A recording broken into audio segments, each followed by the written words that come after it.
নমস্কার সবাইকে। এটা আমাদের ডুয়ার্সে সেকেন্ড দিন।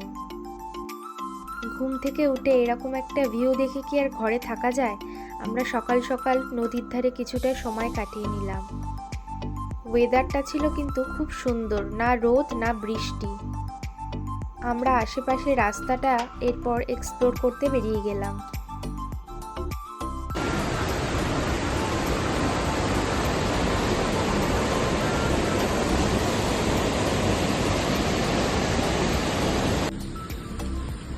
Good morning. আমরা এখন পাহাড়ি রাস্তায় সকালবেলা মর্নিং ওয়াক করতে বেরিয়েছি। কত সুন্দর মেঘগুলো পাহাড়ের ওপরে ঢুকে গেছে, সূর্য এখন ওঠেনি। এই যে পাহাড়ি রাস্তায় হাঁটা কিন্তু বেশ কষ্টকর, শরীর না সবসময়। হ্যাঁ ঠিক আছে, ঘুরতে এসে একটু আসার সময় কষ্ট হবে না, কারণ ঢালু। হ্যাঁ, তাও তো এটা অতটা চড়াই না। দার্জিলিং ম্যালখানের রাস্তা আরো খারাপ। তোমাদেরকে আগেই জানিয়েছিলাম যে আরজে হোমস্টে থেকে নদীতে নামবার কিন্তু পারমিশন নেই। তো আমি খুঁজছিলাম যে ওখানে আর কোন স্পট থেকে নদীতে নামা যায়। একটা উঁচু রাস্তায় আমরা উঠলাম, ওখান থেকেই রাস্তাটা খুঁজে পেলাম। খুব সুন্দর একটা ভিউ পেয়েছি। রাস্তাটা দেখো কি সুন্দর, আর এই উল্টো দিকে এই নদীটা।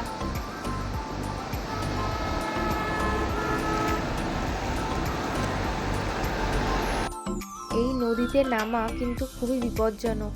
আমরা একদম সেফটি মেনে একদম ধার বরাবর কিন্তু ছিলাম, জলের কিন্তু মাঝখানটায় আমরা কেউ যাইনি। তো নদীর ধারে এসে স্নান করব না, তা কি কখনো হয়?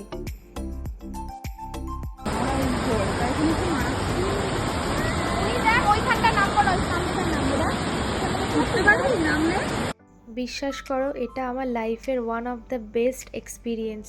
সকাল সকাল এই ঠান্ডা ঠান্ডা নদীর জলে এতটা রিফ্রেশ লাগছিল, মনে হচ্ছিল ওখানে সারাদিন শুয়ে থাকলেও কোনো ক্লান্তি আসবে না। আর সাইট সিন করার দরকার নেই, এভাবেই থেকে যাই।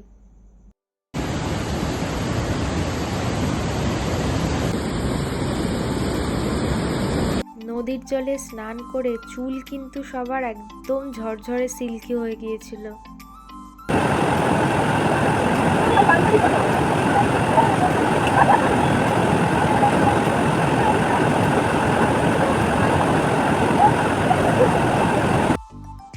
নদী থেকে স্নান করে ফিরে এসে আমরা রেডি হয়ে বেরিয়ে পড়েছিলাম নেক্সট গন্তব্যস্থলে যাওয়ার জন্য। আর ব্রেকফাস্টে খেয়ে নিয়েছিলাম ম্যাগি।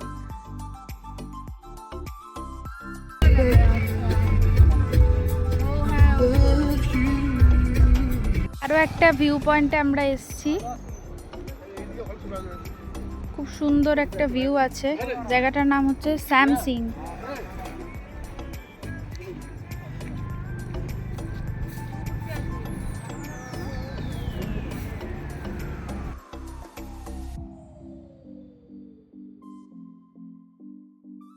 বর্ষায় চা বাগানটা আরও বেশি সুন্দর লাগছিল, কারণ পুরো সবুজ সতেজ ছিল চারিদিকটা। আর আমাদের ড্রাইভার দাদাও খুব ভালো ছিল, আমাদেরকে অনেক স্পটে দাঁড় করাচ্ছিল, আমরা ছবি তুলছিলাম, ভিউগুলোকে এনজয় করছিলাম।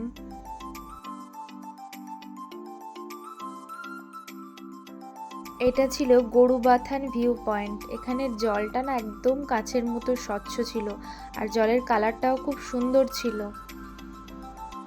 আর আমাদের যিনি ড্রাইভার ছিলেন, সে আমাদেরকে খুব ফানি ফানি ভিডিওও করে দিয়েছিল।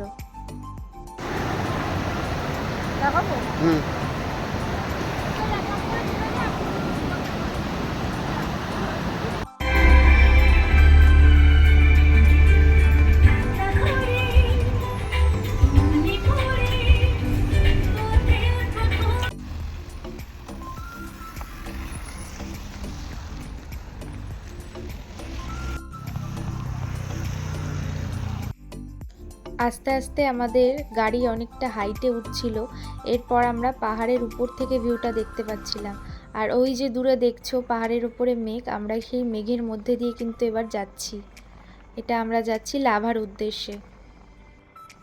এই রাস্তাটায় পৌঁছে কিন্তু টেম্পারেচারটা বেশ কমে গিয়েছিল, আমাদের হালকা হালকা ঠান্ডা লাগতেও শুরু করেছিল। এটা হলো লাভা ভিউ পয়েন্ট। এখানে কুয়াশা বলবো না, এটাকে মেঘ বলাই চলে।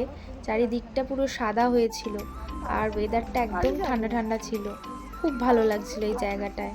এরপরেই ছিল আমাদের হোমস্টে, এরপরে আমরা ডাইরেক্ট হোমস্টেতে গিয়ে উঠবো।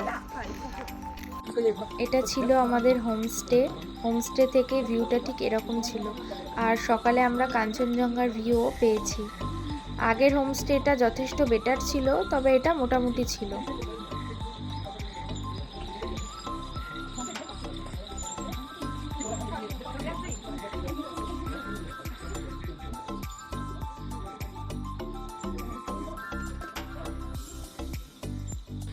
সন্ধেবেলার টিফিনে আমাদেরকে চা, মোমো এইসব দিয়েছিল। আমরা সেগুলো এনজয় করতে করতে সন্ধেটা কাটিয়ে দিলাম। পাহাড়ে এসে আরও একটা অভিজ্ঞতা হলো জোকের কামড় খেয়ে। যে জায়গাটায় জোকে খেয়েছে, জোকটাকে তো দেখিনি, কিন্তু এত ব্লিডিং হয়েছে, সবাই তো খুব চিন্তায় পড়ে গেছিলো। যদিও এটা পাহাড়িদের কাছে একদম নর্মাল ব্যাপার। এই করেই প্যানিক করে আমাদের সারা রাতটা কেটে গিয়েছিল। তো আজকের এই ব্লগটা এখানেই শেষ করলাম। দেখা হচ্ছে নেক্সট পার্টে। সবাই ভালো থাকবেন। ভিডিওটা ভালো লাগলে লাইক, কমেন্ট আর সাবস্ক্রাইব করবেন।